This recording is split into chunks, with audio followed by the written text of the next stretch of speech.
Welcome everyone. We're going to get started in a few seconds here. Give people a chance to join. If everyone can make sure they're muted too, please, before we get started. Welcome, welcome. All right. 4 o'clock. We're going to go ahead and jump right in. So thank you everyone for joining. This is creating farm maps using GIS software. We're very excited to bring this resource to you. I'm going to just be going through a few minutes of presentation, and then we're going to hand it over to our presenter to get right into the tutorial for everyone. So here's the plan. We're going to go over the learning objectives. We're going to learn a bit about CAFF Small Farm Tech Hub, which is the program bringing you this tutorial. We're going to learn about the GIS mapping software and all the different things you can do with it from our presenter. And then there's going to be Q&A throughout the presentation. So if any questions come up for you, feel free to put them in the chat and I'll help organize those for our presenter and make sure they're all covered. Or just feel free to raise your hand too as the presenter is going through the tutorial. She'll be taking questions after each section. So I'm really excited for that. Here's our learning objectives for today. So we're going to learn about what is GIS. We're going to learn about accessing and uploading GIS data, how to digitize farm features, crop planning, adding attribute data, and advanced uses of GIS. So very excited for all these. A little bit about CAFF. I'm sure most of you are already familiar with the nonprofit, but just wanted to make sure you're familiar with us, what our mission statement is and all that stuff. So CAFF, we are a nonprofit that supports small family farms across California. And our mission is to build sustainable food and farming systems through policy advocacy and on-the-ground programs that create more resilient family farms, communities, and ecosystems. So there's a lot more programs and resources that we provide to small family farmers, whether it's policy advocacy, fire resilience, food safety. So this is just one topic for you today. But if you're not familiar with CAFF, please take a chance to look at the website, get familiar. I just put our subscription link in the chat for all of you in case you're not subscribed yet. And a little bit about the Small Farm Tech Hub. CAFF's been around for 43 years, but the Small Farm Tech Hub has only been around for about 8 months. So it's a new program at CAFF. I want to make sure everyone's familiar with it. We are providing free support and resources. We have a big grant from the USDA. So we're providing this support to farmers who operate out of California. And our support services include identifying ways to leverage web-based technologies with e-commerce, social media, online marketing, any other issues as they come up. So this GIS software tool came up as a need, and we decided to go ahead and host this webinar for all of you. So if there's any other requests you have, please just send them in to us and we'll do our best to provide this resource to you as a product of the Small Farm Tech Hub. You'll see here on this slide that there's a link for our website and also a link for how to submit a tech request. So you can go to those websites that you see there to learn more about what the Tech Hub is providing and how to get additional support. All right, so on to the tutorial, why we all came here today. So this is being recorded. We're going to make this available after the tutorial. So please feel free to share this with other farmer friends, anyone else that you think this could benefit. Moe has done a great job of putting together some resources in this tutorial for you. So excited to introduce her and hand it over to her after I share with you a bit about who she is. So Moe is a field technician with our ecological agriculture team at CAFF. So her title is Ecological Pest Management Field Technician, and she's a contractor with us. And she's supporting our Bios for Walnuts project, which is an exciting project. You can learn about it more on their program's website. And she became passionate about sustainable agriculture while studying soil health and pest control on urban farms in the East Bay. She graduated from UC Berkeley with a degree in molecular environmental biology. Very exciting. So excited to hand it over to you, Moe, now, and you can share with us about the GIS software and how to use it. Thank you, Elizabeth, and thank you everyone for coming. Just for timing wise, I'm gonna just jump right into it. So let me share my screen. Okay, can everyone see this presentation? Okay. Yeah, I need to still put it in presentation mode, yeah. but we can see it.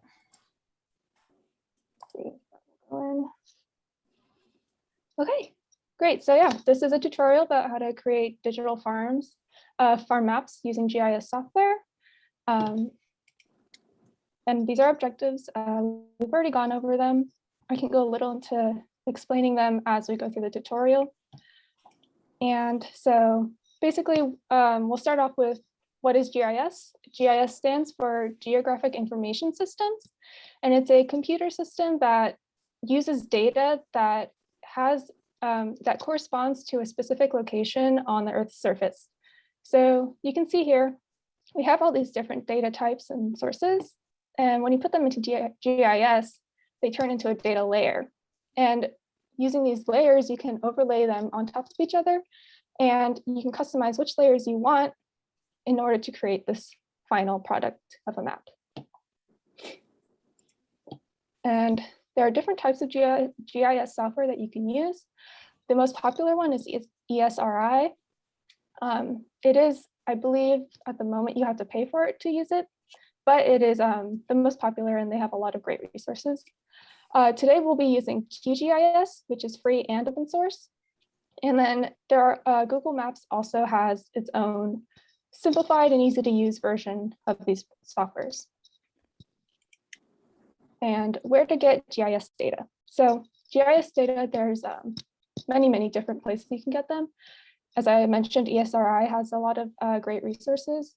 OpenStreetMap and USGS Earth Explorer, that's the one we'll be using today. So I'll show you a little bit about how to use that one. And then your state, your county, your city might also have their own GIS databases. So obviously they won't be as expansive as some of these other ones, but they are more localized to where you might want to be studying or where you live. And then last but not least, you can also make it yourself. If you want a higher resolution image of your farm, for example, you could use a drone or something to take those pictures. You could also, if you have a GPS, you could walk the field yourself. And as long as you can get the coordinates, you can into the GIS software. So are there any questions right here on this stuff at least? Yeah, as questions come up, people can drop them in the chat or raise your hand or just go ahead and speak up. But Moe will be making sure to pause to take questions throughout the presentation. So any questions right now on the basics? Okay, if not, I will. I'll move on to how to get data. So I'll end this, and I will open up. So this is a USGS Earth Explorer. To be able to download data from this website, you have to make a an account, but it's free. You just need an email. So that's really cool. And you can see here, I've plugged in the coordinate for my farm already. This coordinate I just got from Google Maps, and you can see the entire US is here. But we'll just zoom into our coordinate. And once you have your coordinate plugged in, you can go into data sets.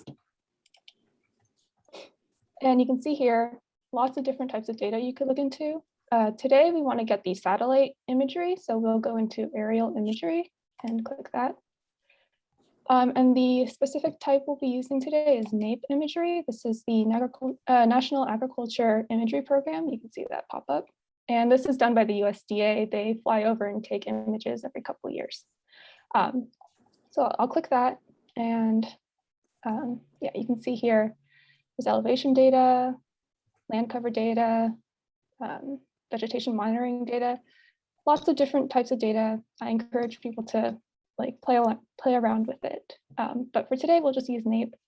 And I have that clicked, so I can click on results. And now it will give me results of the satellite imagery around this coordinate that I've put in. So I can see here if I click this show footprint, you can see what you will download when you download this specific file. So you can also see here the acquisition date of this file. This image was taken in 2020. So I would use this one since it's the most recent, but you can see here there are other different years that you could potentially look at. So I can see here that my farm, if I zoom in, my farm is well within this little tile that I'll be downloading. So when I do want to download, I would go, I have to log in, but I would click this login button and it would download a this file that I've selected. And let me open up. Once you download it, it would show up like this in a zip file. And to open the zip file, you just have to double click it, or if you're on Windows, I think if you right click it, it'll show up as unzip as an option, and you could just unzip it. And then once you do that, it'll show up as a folder like this. So if I look in my folder, you can see here I have my image. It'll show up as a TIF, a TIFF file.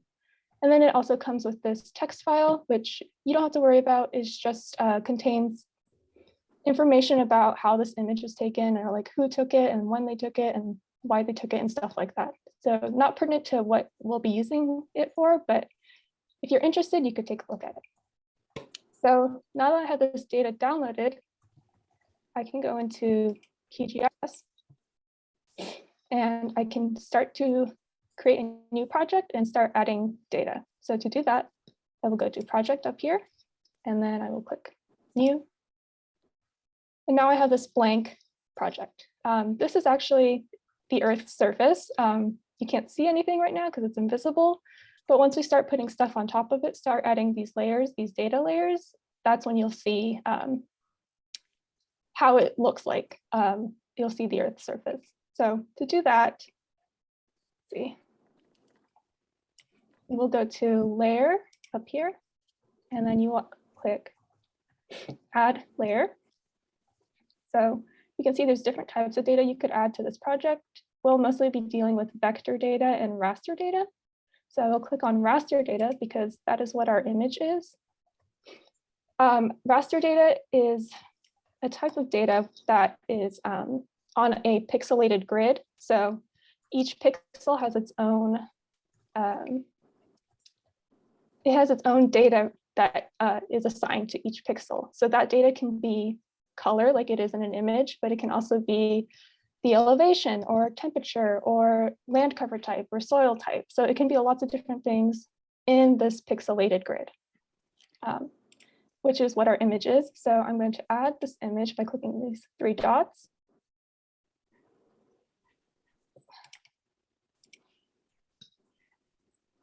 Oh, here we go. So this is our folder that we downloaded from USGS. And this is the TIFF file that I was talking about. So I'm just going to click on it and click open. And then I will click add here. So sometimes this dialog box will pop up.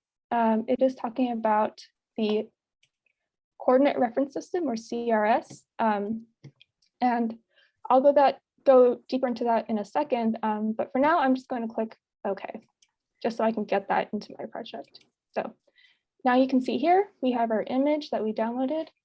And this is the data layer that represents it. So I can zoom in. I can also use this zoom tool to see our farm here. This is our farm that we'll be mapping today. If you want to know more about this data layer, you can right click it and click on properties. And then this will pop up. And you can see here, this is what I mentioned before, the coordinate reference system. The specific data set is in the NAD83 datum with a UTM zone 11N projection. So I'm going to pop over to my presentation again just to explain what all these letters and numbers mean. There we go. So coordinate reference systems are made up of datums and projections. Datums are the 3D representation of the Earth, and then projections are the 2D representation of that 3D shape. So as you saw, a common datum you'll see is the NAD83. Another common one you'll see is WGS84. For projections, common ones you'll see is the California State Plane, if you're in California, and the UTM, Universal Transmercator, if you're in, I mean, really anywhere, but you can see here, our data was in zone 11, and zone 11 is Southern California. So this concept is a lot more complicated than this. I'm just giving you the very basics so that if you see what these like letters and numbers and names, you just understand generally what they mean. And it's important to know what they mean because if your data layers are not in the same datum and projection, they won't line up in the software. So you can see here, these are 3 different map projections of the US. And even though they're centered on the same coordinate, they don't line up because they're in different map projections. So you can see here, the red is Mercator and the blue is Lambert, and they look completely different, even though it's the same coordinates, same US, it's the same, everything is just different map projections. So if your layers aren't in the same projection, they won't line up and it'll really mess up how your map looks. So this is the only reason I mention this, so that you can keep in mind, maybe if your map looks weird, you should check this and see if they're actually in the right projection or not, and that might solve your problem. So I'm going to go back to QGIS. And so that's just what the CRS is. And you can see here other things about this data. It's in meters. This is just the name of it. Other things you could see if you were interested. So I'm going to click OK for now. And that is how you can add data specifically for this. It is raster data.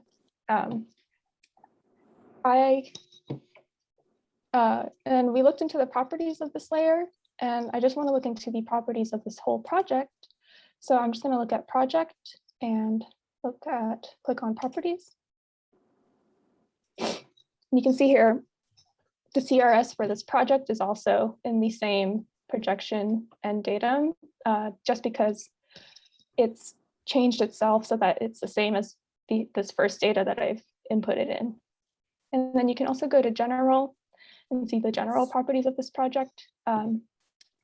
We are going to change the measurements, the units for distance measurement. We can change it to anything really. I'm going to change it to feet so that when I do any calculations about distance, it'll show up as feet, which is just easier for me. And if I do any calculations for area, it'll show up, I want it to show up as acres. But you can see here, the display coordinates are in meters. So the map itself is going to be in meters. This is the most easiest to use, at least in my opinion, just because these other ones are like the degrees of like latitude and longitude. So I'm just going to use meters for now. And then we'll click OK. So I'm going to pause here. Are there any questions about making a new project or adding data? Yeah, so taking a minute just to, I know Louis going through a lot of technical information here, and it's maybe a brand new website for people didn't even know it existed maybe before. So are there we can take a pause here and just see if there's any questions or anything to go back to from anyone on the webinar right now.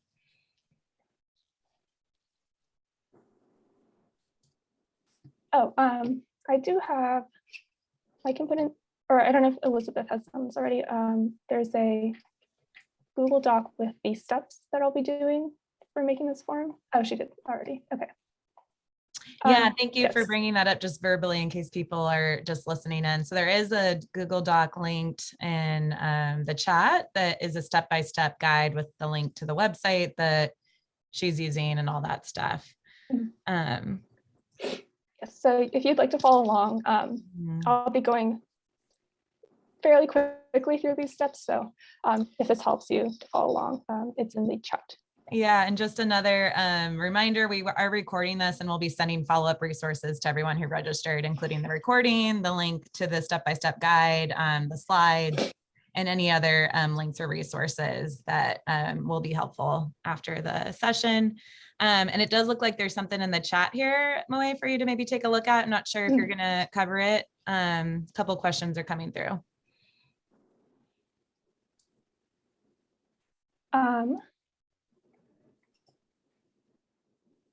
Yes, so the smallest, I can go back to the properties.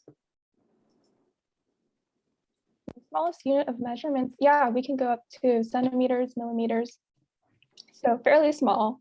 A lot of images, the resolution, if you're getting it for free, the resolution is maybe at best 1 meter. Each pixel is 1 meter. But like I said, if you want to get imagery yourself, you could definitely get a higher resolution. But at least for the calculations, you could get up to centimeters and millimeters. Carlos is very excited with that. Yes.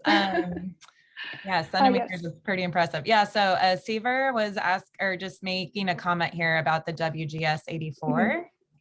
Yes, so that is a global datum. So NAD is for North America. So just the way it's shaped is more accurate to the North American coordinates. And then WGS is for more of a global scale.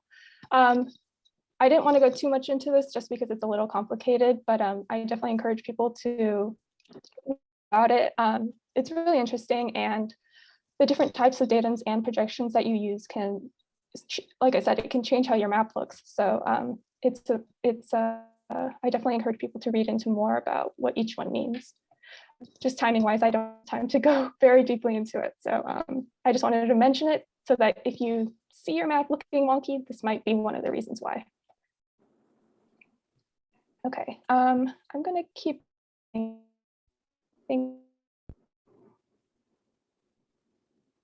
Yeah, I think we've got questions. I have one question about converting this map into a GeoPDF.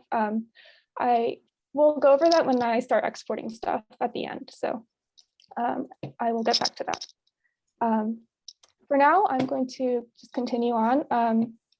This section is about digitizing farm features. So that just means creating a digital representation of whatever's on your farm. And I can do that based off of this satellite imagery that I've downloaded.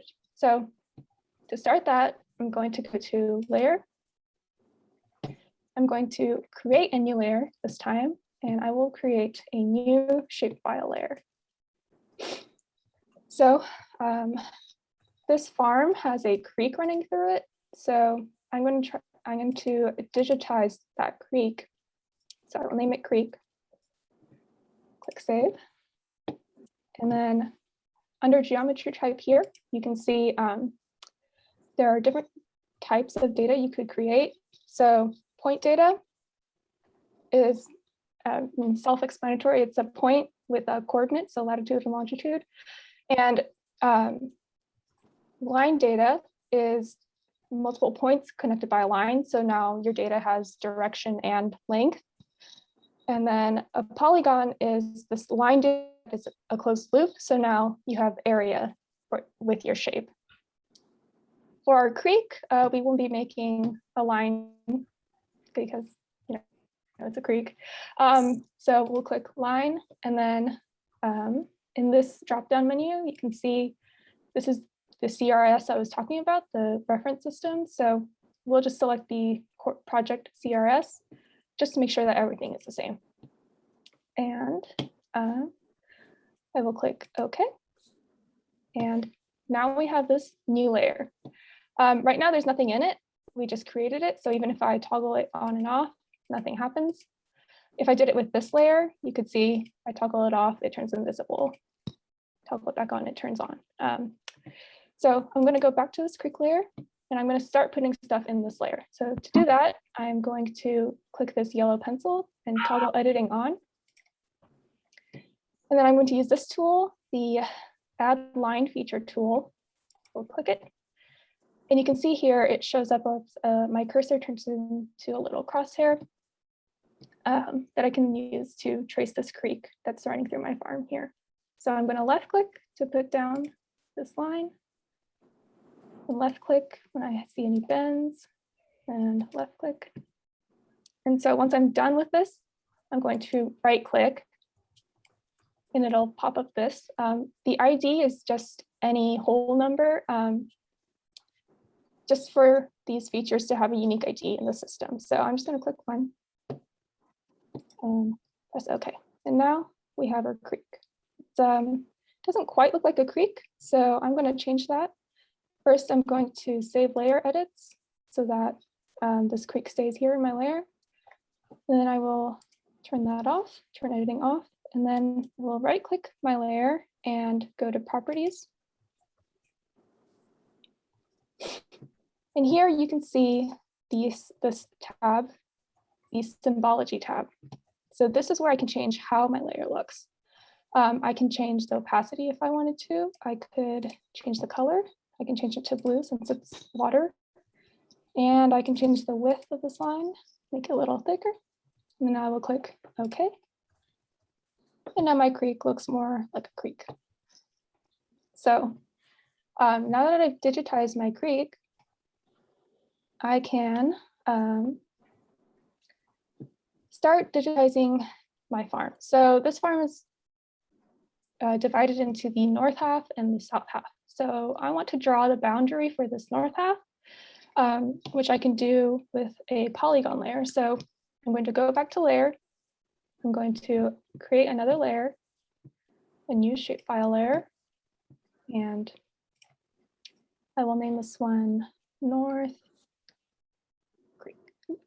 Creek. So just a general tip, sometimes spaces in the names of files can confuse the computer software. So I just tend to put a underscore if I ever need a space when I'm naming files. So this is North Creek. Geometry type will be a polygon because I would like to calculate area of this north half of the farm if possible. And then I will make sure this is in the project CRS. I will click. So same thing, there's nothing here right now. So I'm going to start with this editing. And I will choose this add polygon feature tool. And in the same way, I have this, my cursor turns into a crosshair. And before I start, I want my boundary to follow this creek, but freehanding it would be hard to make sure I'm following this creek perfectly and there are no gaps. So I'm going to turn on this tool called snapping. It is this red magnet button. And once I turn that on, I can change it so that it follows along a segment, which is what I have. This line is a segment. And then you can see here, now it shows up this little pink square that shows me that I am actually on this line. So that's just very useful to make sure that all your features are lined up with each other. So I'm going to this a little, okay. So I'm going to start drawing the boundary of this north half. So left click, click, click, left click, left click, left click. Now that I have my boundary, I'm going to right click, put in a number, and now I have my boundary. So if I wanted to adjust this, I could use this tool right next to the add polygon feature. It's called the vertex tool. This is for if I've already made a shape, but I just want to slightly adjust it, I can click on it and you can see it'll highlight whatever I want it to move. So if I want it to move the segment altogether, I could do that. If I wanted to move just a corner, I could do that as well. So this is useful if you just want to make small edits and not have to make the whole polygon again. So now that I have this, I'm going to save my edits and turn editing off. And I can change how this looks because right now you can't see the farm under it. And I want it to look like a boundary of my north half. So I'm going to double click my layer. This will take me to the symbology again. And this time I can click on this where it says simple fill. I'll click this. And in this drop down menu, I will change it to outline, simple line. And now it'll be just the outline of this polygon. So I can change the color, make it green. I can change the width. I can customize this as much as I'd like. And then I will click OK. And now I have my boundary of the North House farm. And you can see the creek's gotten hidden under this boundary. If I want to see the creek, all I have to do is move this layer above the other layer. And then on my map, it'll just be above this boundary layer. And a cool thing about GIS is that now I can do calculations about these things that I've drawn. So I'm going to right click my layer and I will open attribute table. So this is a table of, right now there's nothing in it because I just created this shape, but I can put attribute data in here, and attribute data is the actual data that is linked to this location. Spatial data is data that tells me about like, where is this and like what shape it is and how it's connected to each other, like the points and stuff. But attribute data is stuff like the area of the shape or the crop maybe that I'm growing in this shape, this area. Maybe the soil type at this point or the temperature at this point. It's the data that we care about, but that doesn't really have much to do with like the coordinate or the location of it. So in this attribute table, this is where you would find this attribute data. So I want to calculate the area of this north half of the farm. I will click toggle editing on, and then I will create a new field. So I will name this field area, and I want my area to be in a decimal number. So change that and click OK. Now I have this new column that I can calculate area into. So up here in the toolbar, I will click this drop-down menu and select my area field. And then I will click this purple E. This will show me any functions I could use to calculate certain things about the things in my map. So I'm going to delete this for now. And you can see here, there are some geometry functions I could use. And under that is my area function. So I clicked on it and I can read a little bit about it. This returns the area of the current feature, which is perfect for what I want to do. So I will double click this to get it into my calculator. And then I will click OK. And so now that it's here, I can click update all. And you can see here it has calculated the area of the north half of the farm for me. So it's about 1.5 acres. And I can do this for other things. I can calculate distance, I can calculate perimeter, whatever there's a function for, you can do. So I'm going to save this, save my edits, and then turn editing off.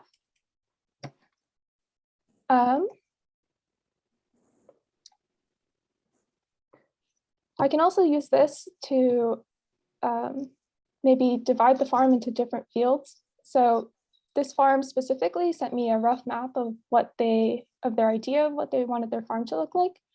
So to do that, it would be the same process. I would go to layer, I would create layer, new shapefile layer. I will call this one fields. Save.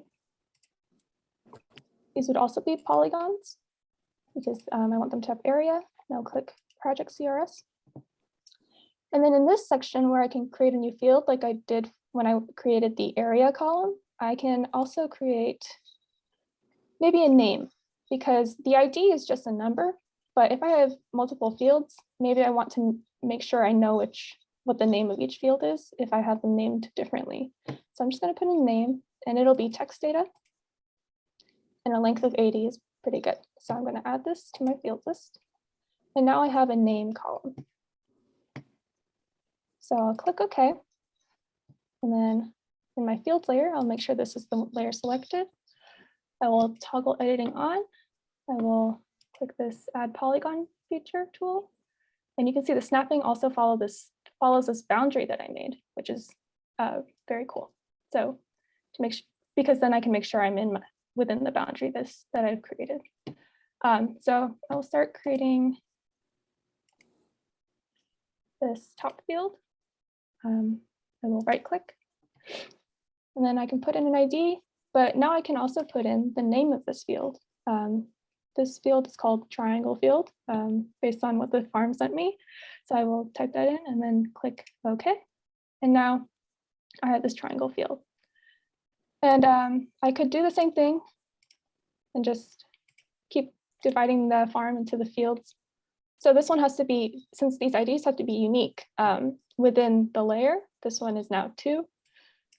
And this one would be called field 5. So it's the same process.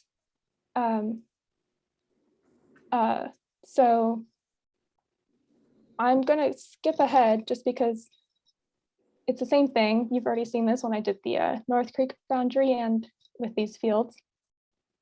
So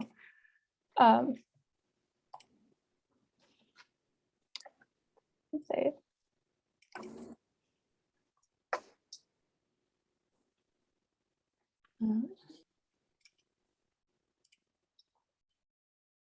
This is farm map.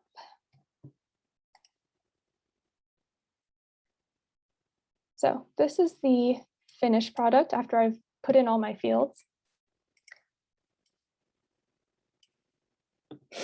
And I've also added the southern half, the border for the southern half. And you can see here, the fields are divided, but you can't really tell. If I asked you to find field 1, you wouldn't really be able to tell which one is field 1.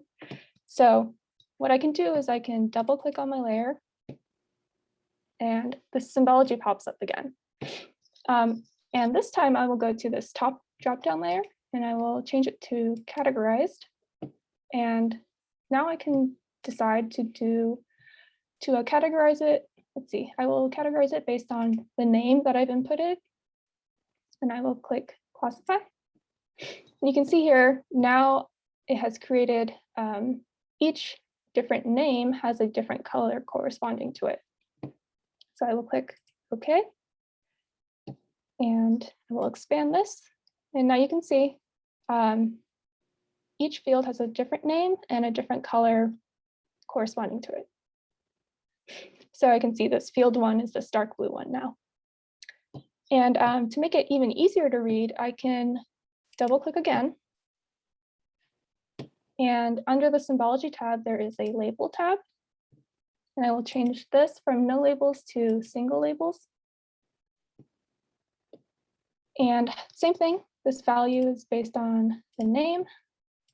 And I can change the font size, font color, maybe blue, and click OK. Blue is not the best. I'll just change it back to black. Yes, now you can see here there are labels for each different field. And so this is much more easier to read. And yeah, so this is how you can plan out different fields. Like I said, you can adjust the shape of these fields. So if you decided maybe I want field 5 and field 6 to be more equal, you could just go in and use the vertex tool and adjust the sizes. Very editable. And now with these different fields, I could do the same thing and calculate the area of each field. I can calculate the perimeter. I can also put in new data, like I've put in here, maybe there's historical weed pressure. I can say the resource area has high weed pressure, but field 5 has low weed pressure. And so that's, the same way I created this area field. I just added a new field and typed in whatever data I wanted. So that's how you digitize farm features. I can pause here if there are any questions about that.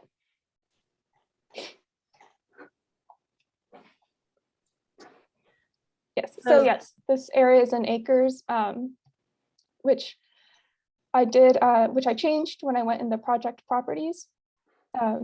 If you want to double check, you could always go to your project properties and see what the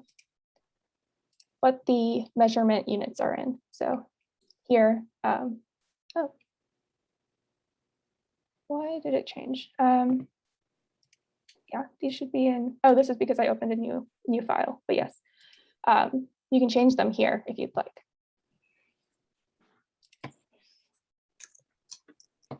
Any other questions? So yes, you can import other types of data. I wanted to go over the soil survey data, but I didn't have time. But in the same way that you added the raster layer here, you can import other data. The NRCS has a soil survey, so you can see how it overlaps with your farm. Sometimes, what soil types are on your farm, you can see that data, and it's super easy to add just, the layer and add data. And the same thing with contour lines. So you can see the elevation of your farm. Any other questions?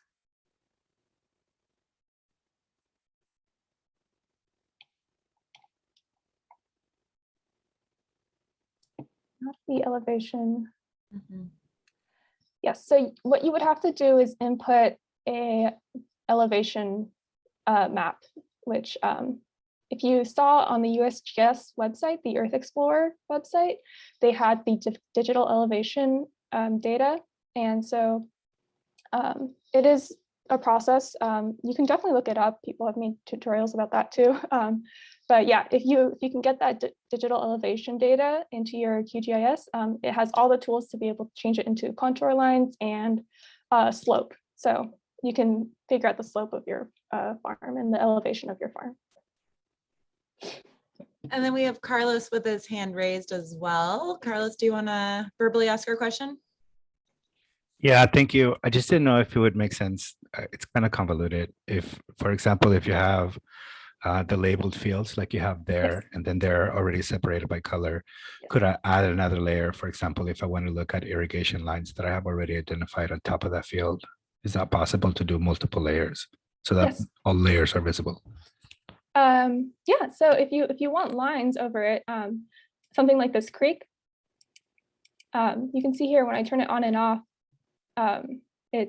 it turns invisible or visible. So whatever is on top is what you'll see first. So if you have lines on top of your polygons, it'll definitely show up. If I put it, let's see, if I put it under, you can see it'll disappear because now these boundaries are on top of it. So depending on the order that you put it in into your layers, that'll just be how it shows up. But it's definitely possible to have different layers in this one single map. And they'll definitely show up if it's in the right order. And that's obviously something you can play around with and make to your, to your liking. Any other questions? Okay, I'm going to move on then. So the next step is crop planning. This is if you want to plan out where to put your vegetable beds or planting beds. So same process, I'm going to create a new layer. I will call this beds. Make it a polygon, make sure it's in the project CRS. I will click OK. Now I have this beds layer. Yeah, that's fine. And then the cool thing about QGIS is that it has different plugins. So if I go to this plugin tab, it'll give me a bunch of plugins that people have made and uploaded online. And the one I'll be using today is this rectangle creator, which allows me to create a rectangle super easily. All I have to do is specify the width and length of it, and it'll even rotate it if I put it in an angle of rotation. So using that, I'm going to create a rectangle. So this is the tool here, my add rectangle. So I'll click it on. Once I have it on, you can see this little rectangle pops up. And this is where I can be like, oh, I want to put my rectangle here. I'll put it here. I'm going to change the dimensions of it. If I want to do that, I will go to settings. And you can see here the width, I can change. I'll keep it at 10, or in the height, I'll make it 5. And I don't want to rotate it, so I'll leave the angle at 0. But I will mention that this tool is in the map units, which if you remember from the beginning, the map units for this are in meters. So that's the only annoying thing about this tool is that it is in meters. But you can do the conversion yourself if you want to do it in feet. I'm just going to leave it in meters for now for the sake of this tutorial, but I just wanted to mention that. So I'll click OK. And now the dimensions of my rectangle have changed. So to place a rectangle, I will just hover where I want it to be, and then I will left click once, and there we go. Now we have a rectangle. And it'll be in the dimensions that I put, which is 10 meters by 5 meters. And so you could, keep going along and clicking rectangles in, but if you want them to be in line with each other, and if you want to specify a walkway length between the beds, you would use a different tool. So I'm going to turn this off for now.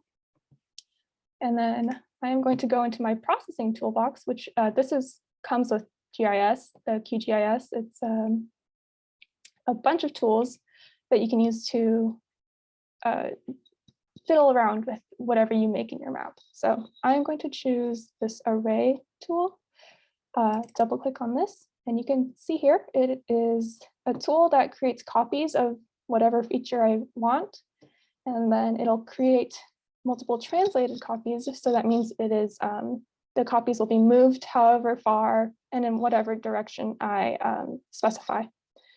So I make sure my input layer is what I want to copy. So that was beds, my beds layer. And then if I want 6 beds total, I'll make 5 more copies. And then this is the distance I want it to move along the x-axis, which is left to right. Since my beds are 10 meters long, it should be at least 10 meters. And then if I want my walkways to be maybe 2 meters, I will just add the 2 meters here for a total of 12 meters. So with that, I will click run. We'll close this. And now you can see I have 5 new beds exactly 2 meters apart from each other. And when you do use a tool like this, sometimes the layer, when it comes out, you can see this symbol next to it, and it says temporary scratch layer only. So this means that this is a temporary layer. It is not saved to your files. So if you close this project, or if it crashes or anything, this layer will be lost, and anything you made in that layer will be lost. So you want to make sure if you see this symbol next to a layer that you save it. I'm going to wait on saving it for now, just because I want to do this same tool again to make 3 more rows down. So it's the same thing. This time the input layer is this new layer that I've made, the translated layer. And then if I want 4 rows total, I'll make 3 copies. And then instead of the x-axis, I'll go to the y-axis, and I will put in, since the beds are 5 meters tall, I'll put in 7 because the walkway is 2 meters for a total of 7 meters. And then I will click run. And now I have 6 beds by 4 beds for a total of 24 beds. And now I can save this, this layer as, let's see, I will call it field 5 beds. Click OK. And now that symbol goes away. And I can even rename this layer to fit what I saved it as. So field 5 beds. But you can see it's not quite centered in the field 5 like I want it to be. So in order to move it, what I do is make sure I've clicked that layer. I will toggle editing on, and then I will use this move feature tool. So to use the move feature tool, I have to first select the features that I want to move. So I'll use this select tool and just create a, and there we go. And these selected features are now highlighted yellow. So now that they're selected, I can click on the move features tool, and I can click once to make it hover, and I can get it where I want, and left click again so that it is where I want it to be. I'm going to turn this translated layer off because it's peeking out under this layer. There we go, in the beds. And then I can also rotate my beds using this rotate tool. Same thing, I left click once and it shows me how it's going to rotate, and then I left click again and it's rotated. So I'm going to deselect my beds. I will save layer edits, and then it will turn toggle editing off. And now I have beds. Obviously, you can play around with it and get it to where you want it to be. But this is one way that I found that you can create evenly spaced beds and with a walkway that you want to specify.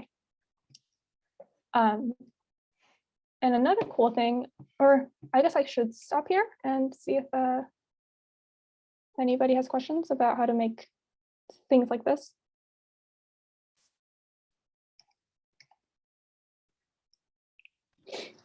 Yeah, Moy, I have a question. This is Miguel. Let's say, since you've already made those 24 beds, let's say you wanted to do keep 20 and only move 4 of those beds. So as you did that array of translated features, can you only highlight those like 4, a section of 4, and then move just those sections, even though you created them all in as like to make them 24 beds? Can you break up that? Yeah, so I can toggle editing back on. And with the select tool that I use, I can just select 4 beds like that, and I can move them wherever I want. Maybe field 3. Okay. Yeah, so it's awesome. Whatever you select in the layer is what you can play around with. Okay. Yeah, so they're not stuck to each other. Awesome. Thank you. So I just undid that. Turn that off. Any other questions?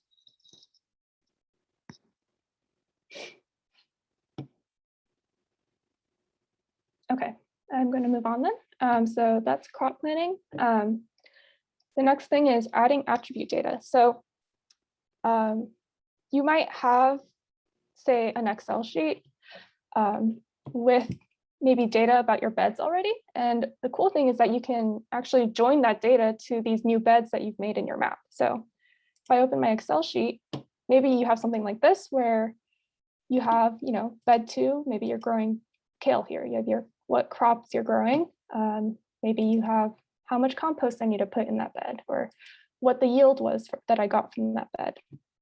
So as long as your Excel data has a common field with the map, the layer that you just made, you can join them together. So here I've created a join field that is going to be similar to the table that represents the layer I just made. So each one of these numbers is whatever number that corresponds with the bed that I'm talking about.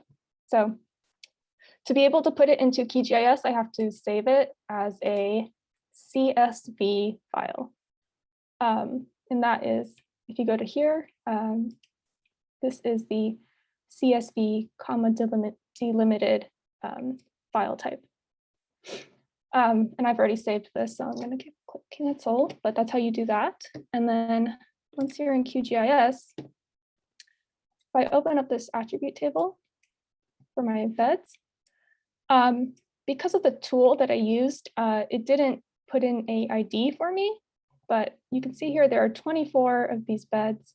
Each bed has its own row. So I will just, to be able to get in a number, I will use this expression tool again, make sure my ID is in here.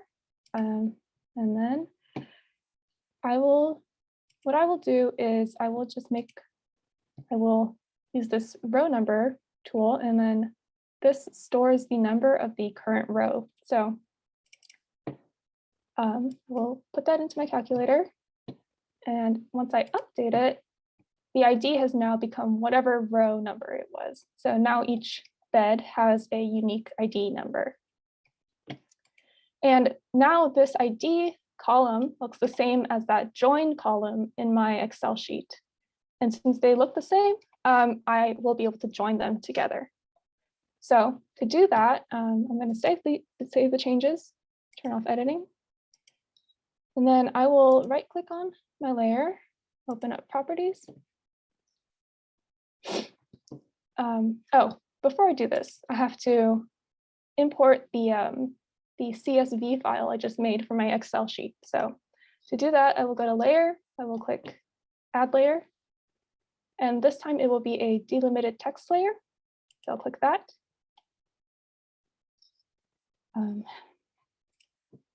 Okay. I will click here to be able to, there we go. Here we go, here's my crop data.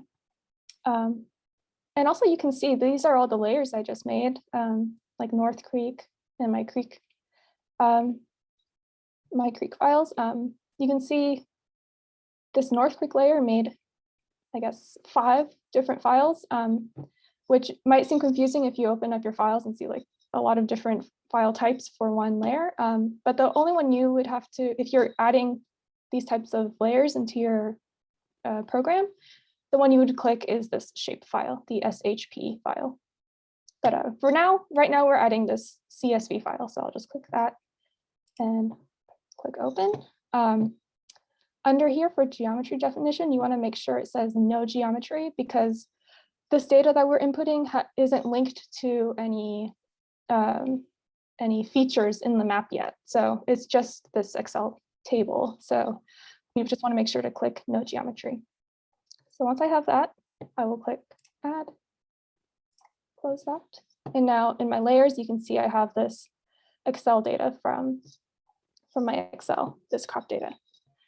So to join this data into my beds layer, I will right click and then click properties. And then in this left-hand side here, I will click this triangle, which is the joins tab. And then I will click this green plus button. And you can see here, I can select which layer I want to join to this beds layer. So I will select the crop data because that's what I want to join. And then within the crop data, I will click the join column that I created. And I will, in the beds, I will click the ID. So these are the 2 columns that are the same between the 2 different types of the two files. So I just have to make sure that these 2, the ones that I specify, have the same things within the column. And for this, it was, numbers 1 through 24 that correspond to whichever bed, whichever one of the 24 beds that I've made. So I will click OK and click OK here. And then to be able to see the changes, I will right click on my layer and click Open Attribute Table. And now you can see this data from the Excel sheet. So this is my crop that I'm growing in each bed, and this is how much compost I need and the yield that I get from each bed. And the cool thing about this, I'm going to close this, and then I'll right click my layer, and I will go back to symbology. And I will go to categorized. Now I can categorize it based on this data that I've just joined. So if I want to do it based on the crop type, I can do that, and then I will click classify. And now each crop type that I'm growing has its own color.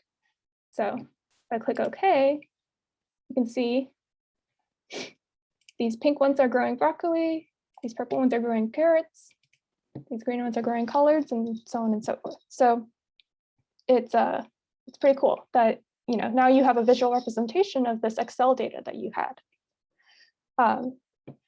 Are there any questions about this, about joining data from your Excel or other types of data? And yeah, we are at the hour too. So just wanted to be respectful to people's times. We can keep going away if you wanted to finish up, but just wanted to give everyone a heads up with about how much more time we'd like to take for you to finish up the areas you wanted to cover. Mm-hmm. This is the end of the most important stuff. Anything else I will cover is just how to export it, and then advanced uses of GIS, which will be in the presentation. So maybe people can just look at that afterwards, since timing is an issue. But yeah, this is done, this map is done. All I will do is export it. Yeah, so yeah, we'll just take a few more minutes to export, and then if anyone has questions, we'll take those as well. But just to let people know in case, yeah, you got another thing you got to run to. But thank you. Let's keep going. Okay. Yeah, so for exporting, GIS has a cool thing where you can do a print layout. So I'm going to do a new print layout. We'll name this farm map. Okay. And it's sort of like a Photoshop document where it's just blank. So I will click this add map, and it'll let me put in this map that we've made. And I can also add other things. This one is a scale bar. So if I want to know the distance, I've got a scale bar. I can also change this to feet, and it'll change that for me. I can also add a north arrow for direction. So that just shows me which way is north. I can add a legend. This would be useful since I have all these different colors. And when I first make it, you can see that there's a lot of stuff in this. So what I'll do is I will go here, and in this where it says only show items inside linked map, I will click that. And now it's simplified it for me so that only the things in here it will show in the legend. So you can see here the creek, the different beds and crop types, and their fields and stuff. And you can also further customize your legend within here. If you click off auto update, you can take stuff out or add things as you'd like using these tools.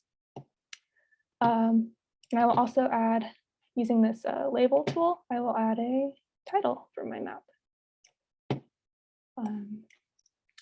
Farm map. I can change the font, I can change size, I can change color, change alignment, do whatever you want to make it look nice and pretty.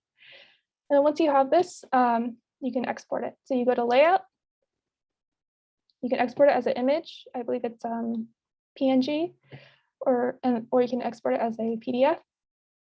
I will do an image.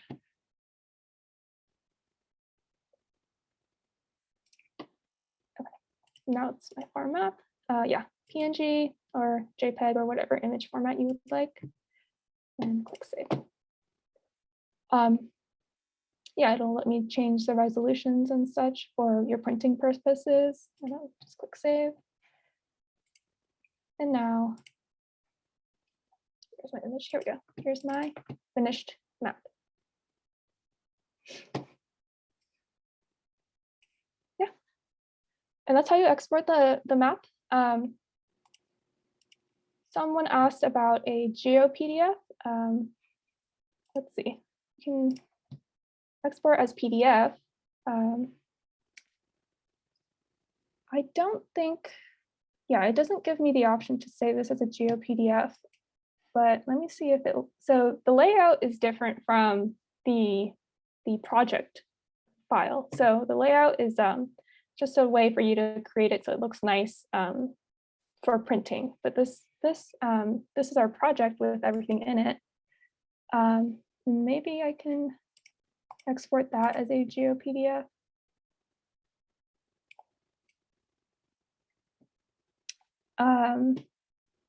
Yeah, so yes, create geospatial PDF. So you can export the project itself as a geospatial PDF. And I'm not quite sure about the specifics of a GeoPDF, but I believe it just has more information about the geography and the coordinates and such. So yeah, that's how you export it. Are there any questions about that?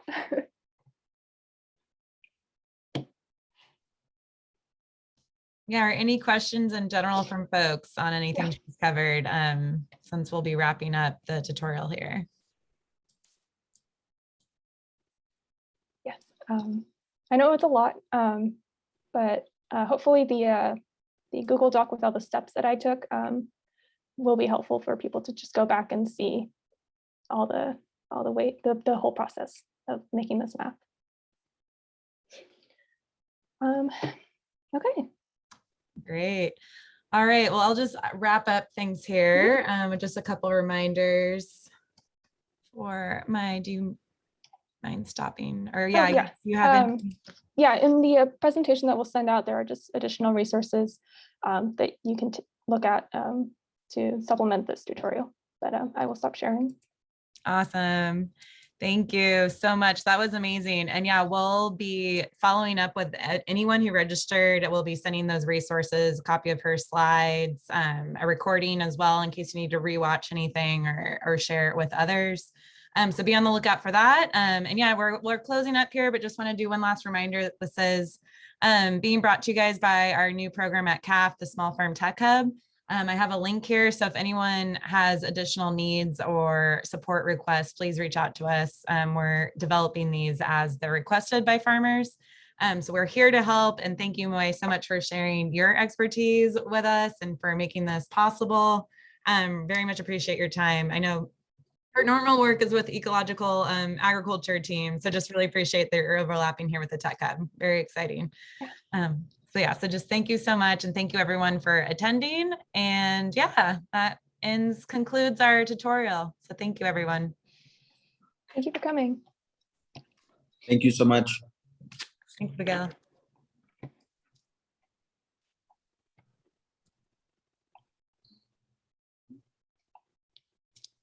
All right.